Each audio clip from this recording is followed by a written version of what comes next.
The hush of Twin Falls, Idaho, with its freckled sunlight dancing on the surface of the Snake River, was an exercise in deceptive tranquility.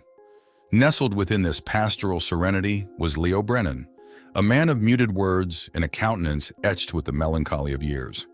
The churning river mirrored the tumultuous turmoil he harbored within, where shadows of bipolarity cast long and fearful specters. Leo's office was a hallowed sanctuary, a dimly lit space overflowing with weathered newspapers and the sour-sweet scent of worn books. This was where he engaged in his ritualistic tango with the written word, his pen flowing across pages with a rhythm only he understood. Each dip of the nib was a testament to his sanity, every word a battle won against his internal demons.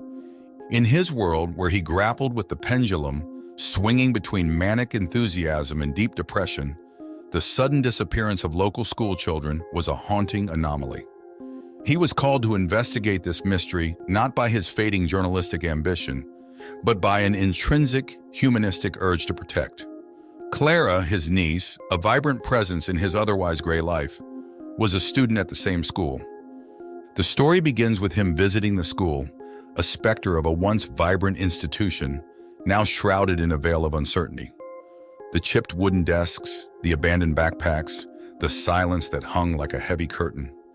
Everything whispered of untold secrets and brewing dread. His first encounter was with Martha, the school's elderly janitor. A petite woman with crow's feet crinkling at the corners of her eyes, she was an unassuming epitome of strength. Her tone was imbued with a tremor as she spoke. "There's something, Mr. Brennan. Something not right, I tell you. These kids didn't just disappear. It was like they were, taken. And it's not just them, the whole town. It's like we're all walking in a dream that's dark." Leo listened, his gray eyes absorbing Martha's words, reflecting the undercurrent of terror coursing beneath them. The school's pallid face now bore the markings of an unspeakable horror that was yet to reveal itself fully. The echoes of Martha's words followed him as he walked the deserted school corridors. The anxiety of a town teetered on the edge of the unknown, the innocence lost in the school halls, and the cryptic anxiety etched on Martha's face. All these subtly unveiled a tapestry of unseen terror. This was his first terrifying brush with the abyss that awaited him, the daunting abyss that was now his to explore. The sunlight in Twin Falls was slowly replaced with the creeping shadows of the evening. The quiet town retreated into its shell, its secrets whispering in the rustling leaves and the lonely echoes of the river. As he trudged back to his office, the silhouette of the school stood ominously against the twilight sky, its dark windows silently watching the retreating figure. As Leo delved deeper into the mystery of Twin Falls, the town's idyllic veneer began to crumble, revealing the grotesque reality beneath its facade. It was as though the town itself was a complex puzzle box, its secrets shrouded within layers of time-worn riddles and forgotten folklore. The whispers of a dark cult, an ancient and ominous association known as the Silent Pupils, began to seep into his consciousness. Its existence was a mere wisp of rumor among the townsfolk, spoken in hushed voices when the wind howled against their windows and shadows danced in the corners of their rooms.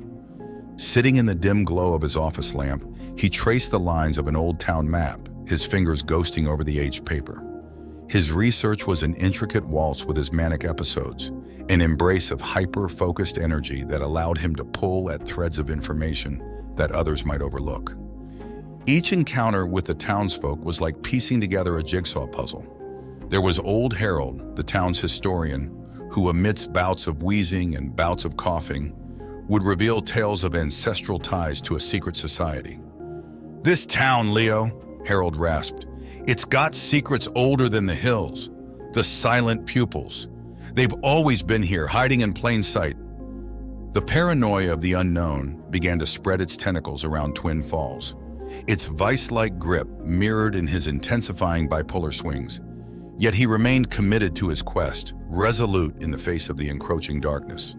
Strangely, it was through Clara, innocent and unsuspecting, that he began to perceive the sinister underbelly of the town.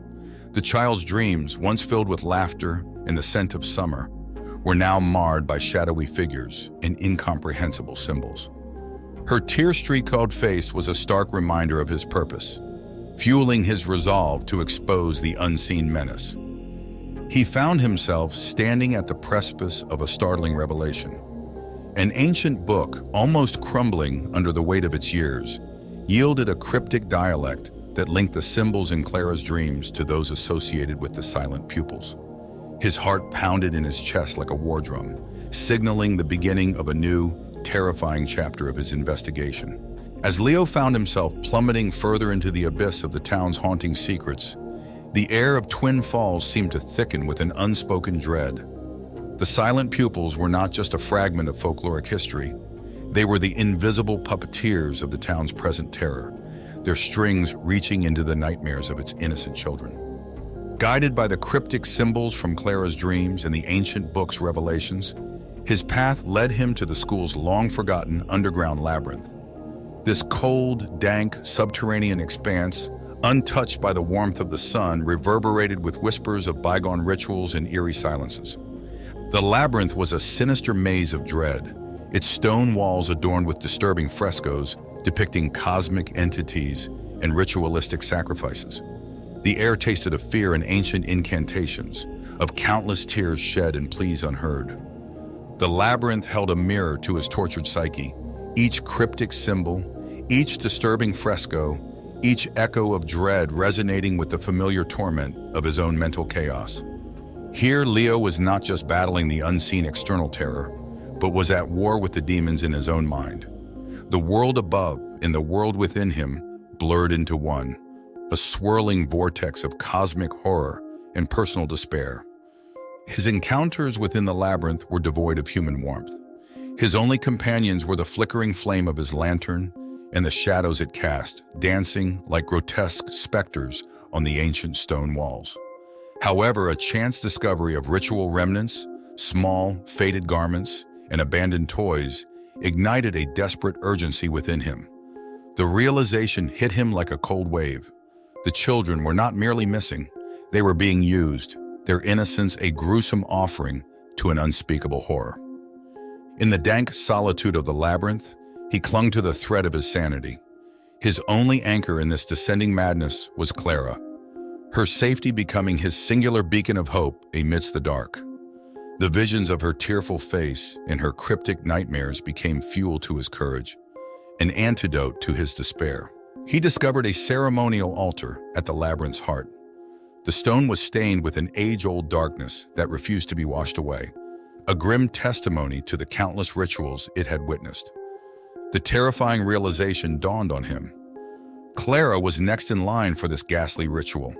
The invisible chains of his own mental turmoil seemed to tighten around him, yet he was resolute. For Clara, he would challenge the insidious depths of this abyss. For Clara, he would rise against his own internal storm. The veil of reality ripped open in the dank bowels of the labyrinth.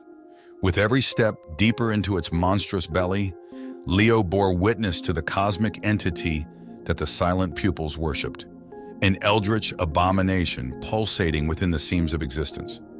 Its chilling presence was like an icy gust in the already frigid underground, its silent whisper akin to the soft hiss of fear slithering down his spine. In the throbbing heart of the labyrinth, the ancient altar bore witness to his valiant struggle. The cruel reality of the cult's sacrificial rituals lay bare before him. The missing children, innocence consumed by an insatiable cosmic beast. His heart hammered in his chest, the beat an erratic counterpoint to the dreadful harmony of the abyss. The climax spiraled into an orchestration of terror and desperation. Shaking off the shackles of his own psyche, Leo disrupted the ritual, his actions a defiance against the unwavering rhythm of the cosmic horror. Clara's terrified face etched itself onto his heart as he pulled her away from the ominous altar, their escape a race against the enraged entity's psychic tremors. His escape from the labyrinth was a blur of dark corridors and haunting echoes, his mind fraught with the looming dread of being consumed by the eldritch entity. Yet his singular focus on Clara's safety, the primal instinct to protect his loved one, guided him towards the surface. Emerging from the Stygian abyss into the dust-drenched Twin Falls, He was a changed man. The town's deceptive tranquility was now a shattered illusion, its serene facade marred by the memory of the horrors lurking beneath its surface. His victory over the Silent Pupils was a fleeting respite from the eternal shadows that the cosmic entity cast over his life. As he fled Twin Falls, Clara clutched tightly in his arms. He could not shake off the sensation of eyes watching him. The unseen horror, though dormant, was a leviathan that had tasted his fear and would forever lurk in the corners of his existence. His escape was physical, yet the insidious tendrils of the cosmic horror reached far beyond the geographical boundaries of the quaint town. The real escape, Leo realized, was not from the labyrinth beneath the town, but from the labyrinth within his own mind, and that, he feared, was an escape he would forever be denied. Thank you for tuning in.